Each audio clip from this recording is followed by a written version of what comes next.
نبی کریم صلی اللہ علیہ وسلم جب غسل فرماتے تو آپ پہلے اپنے دونوں ہاتھ دھوتے، پھر اسی طرح وضو کرتے جیسا نماز کے لیے آپ وضو کیا کرتے تھے۔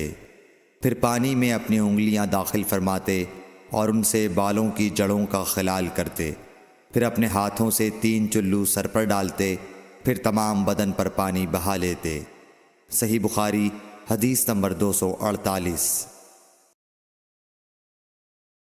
حضرت میمونہ رضی اللہ تعالی عنہا نبی کریم صلی اللہ علیہ وسلم کی زوجہ مطہرہ نے بتلایا کہ نبی کریم صلی اللہ علیہ وسلم نے نماز کے وضو کی طرح ایک مرتبہ وضو کیا، البتہ پاؤں نہیں دھوئے، پھر اپنی شرمگاہ کو دھویا اور جہاں کہیں بھی نجاست لگ گئی تھی اس کو دھویا، پھر اپنے اوپر پانی بہا لیا، پھر پہلی جگہ سے ہٹ کر اپنے دونوں پاؤں کو دھویا۔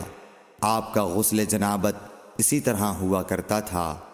صحیح بخاری حدیث نمبر 249۔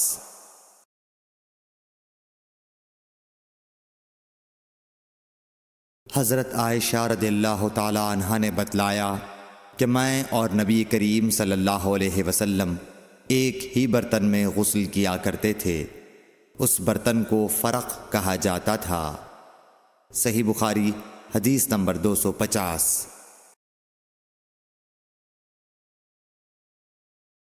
ابو سلمہ اور حضرت عائشہ رضی اللہ تعالی عنہا کے بھائی حضرت عائشہ رضی اللہ تعالی عنہا کی خدمت میں گئے۔ ان کے بھائی نے نبی کریم صلی اللہ علیہ وسلم کے غسل کے بارے میں سوال کیا تو آپ نے سا جیسا ایک برتن منگوایا، پھر غسل کیا اور اپنے اوپر پانی بہایا۔ اس وقت ہمارے درمیان اور ان کے درمیان پردہ حائل تھا۔ صحیح بخاری حدیث نمبر 251۔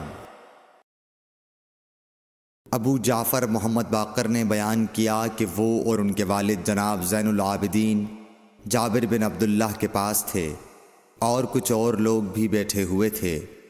ان لوگوں نے آپ سے غسل کے بارے میں پوچھا تو آپ نے فرمایا کہ 1 سا کافی ہے۔ اس پر ایک شخص بولا، یہ مجھے تو کافی نہ ہوگا۔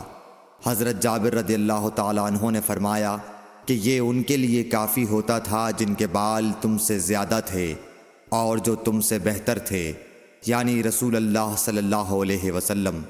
پھر حضرت جابر رضی اللہ تعالیٰ عنہ نے صرف ایک کپڑا پہن کر ہمیں نماز پڑھائی۔